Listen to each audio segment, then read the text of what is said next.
The next stop is the northeast coast of Australia and the Great Barrier Reef. Our pilot gives us a tour of the Great Barrier Reef as we approach Cairns. On the way to our hotel in Port Douglas, we stop at the Rainforest Habitat Wildlife Sanctuary for an up-close look at the indigenous wildlife of Queensland.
After all that nature, we check into our hotel, the Sea Temple Resort, one of the nicest places of the whole trip. After watching a beautiful sunset, we head into Port Douglas for dinner. The next morning, I'm headed for the Great Barrier Reef on the Silver Sonic. After more than an hour's boat ride, we reach our destination, a platform moored over the Great Barrier Reef. One of the activities is to sightsee in the semi-submersible. You view the reef from windows below the waterline.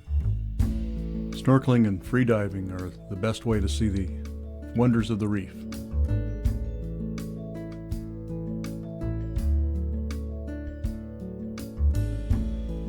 This is Maurice. He is a Maori wrasse who behaves like a dog and wants to be petted. Meanwhile, Sherry heads to the Daintree Rainforest. Her excursion starts with a boat ride up the Daintree River. The banks are lined with mangrove.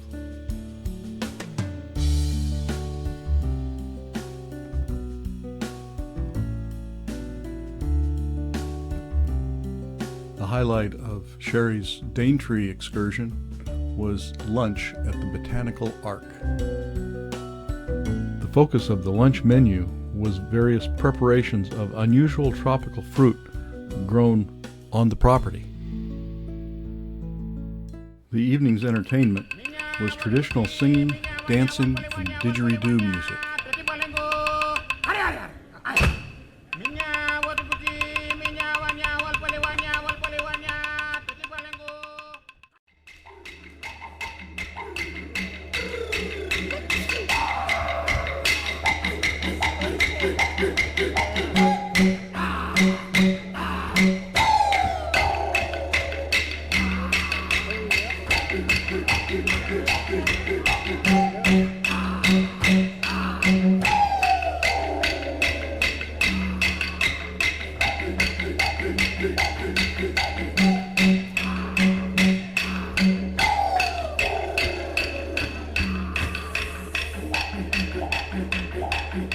The next morning, we have one more Australian adventure, an aerial tram ride over the top of the rainforest.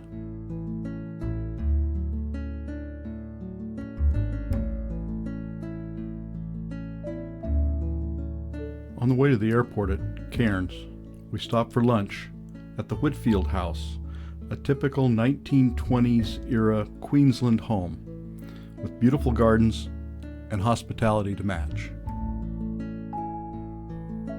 At Cairns Airport, we find our plane waiting for us to take us on the short hop to Port Moresby in Papua New Guinea.